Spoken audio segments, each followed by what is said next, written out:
Hi students, welcome back. I hope you are doing good. So in this part we will be discussing about the transition elements and complexes or introduction to the transition metals. I will be discussing about all the series of the elements present in this D block. So let's start with this part. Introduction to transition elements. So we'll first discuss about the transition elements and complexes. Okay, why transition elements got that name of transition elements? Because they show variable oxidation state in their compounds.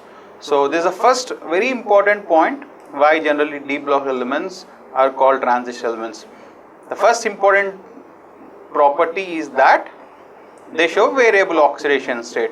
For example, you can talk about manganese.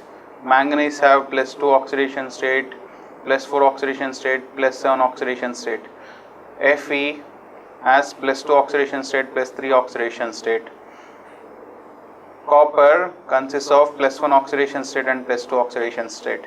So you can see that the various compounds of these transition elements have many oxidation states. Next important reason is that the outermost, what is the outermost? The outermost shell, as well as the penultimate. What is penultimate shell? If N is the outer shell, the last but one shell is N minus 1 shell, which is called the penultimate shell. So the penultimate shell is incomplete. So because of this reason, the outermost as well as the penultimate shell is incomplete, and that is also reason for the D block elements to be called as transition elements. Next, their position in the periodic table is between S block and P block. So if you have S block elements, if you have P block elements, so you can have D block elements here. So this is also reason why they are called transition elements. So typically the transition elements have incompletely filled D level. Since zinc group has D10 configuration and are not considered transition elements, but they are D block elements. So very important thing is that whether zinc is a transition element or not. Zinc is not considered to be transition element because they don't have incomplete D level, because zinc has a configuration of 4s3d10, right? So that's why it is just a D block element but not a transition element. So the first transition series. So the first 3D series involves filling of 3D orbitals and has 10 elements. So you can see that scandium, titanium, vanadium, chromium, manganese, iron, cobalt, nickel, copper and zinc. So zinc has 4s3d10 configuration. So this is the first transition series. So the first transition series is from Z is equal to 21 to Z is equal to 30. What is Z? Z is again the atomic number 21 to atomic number 30 is the first transition series, and you have a 3D series here. You can see here 3D1, 3D2, 3D3, 3D5. Chromium has a different because of half filled configuration. So basically you have a 3D configuration here. Next, this first transition series is also called a 3D series. Next, 4D series. So 4D series is called a second transition series because it involves the filling of 4D orbitals and has 10 elements. So from Z is equal to 39 to, so yttrium to cadmium, Z is equal to 48. So you can see here you have yttrium to cadmium and you have a 4D series. That's why they call the second transition series. So they are also called as a 4D series. Next series is the third transition series, is a 5D series. So it involves filling of 5D orbitals, right? 5D orbitals and has 10 elements. So the first element of the series is lanthanum. It is followed by 14 elements. Those are called lanthanides. So remember, in the lanthanum it is followed by 14 elements. They are called lanthanides and they are actually F block elements. So we will be discussing about that in the coming parts. So the next 9 elements are, so the first element is lanthanum. The next 9 elements are from hafnium to mercury.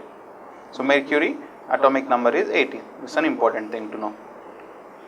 So you can see this is your third transition series or 5D series. You can see the electrons are entering into the 5d series, 5d orbitals. So you can see lanthanum and mercury. So mercury is again an important element in chemistry. So its atomic configuration or electronic configuration is 5d10 6s2. After that comes the 4 transition series. It is incomplete and it contains only 3 elements. It only contains 3 elements. So I can say that the 4th transition series is incomplete because it consists of 3 elements, where the previous transition series consisted of 10 elements, but this 4 transition element consisted of only 3 elements. So these are the 3 transition elements: zinc, cadmium and mercury. So zinc configuration is 4s2 3d10, cadmium 5s2 4d10 and hafnium 6s2 4f14 and 5d10. Right, remember these are only the d block elements. Right, they are not called the transition elements because they have fully filled the orbital configuration. So these elements have completely filled n-1 DSubshell in their elements as well as the annexed state, so are not true transition metals. So these are not the true transition metals, and that's why their properties are quite different from those of the transition metals. So this is the introduction to transition metals in complexes. So you have understood what exactly are the transition metals, what are the different elements present in the transition series, what are the different transition series, what is the difference between a true transition metal and a d block element or d block metal, just like zinc. So that's it. So students, we have discussed about all the elements and the series present in the transitional elements or d block elements. So the first important thing you have to understand is the difference between the transition element or a d block element. I hope this is clear for you from this part. So in the next part, we will be discussing about the properties related to your transition metals. Till then, take care of yourself. Goodbye.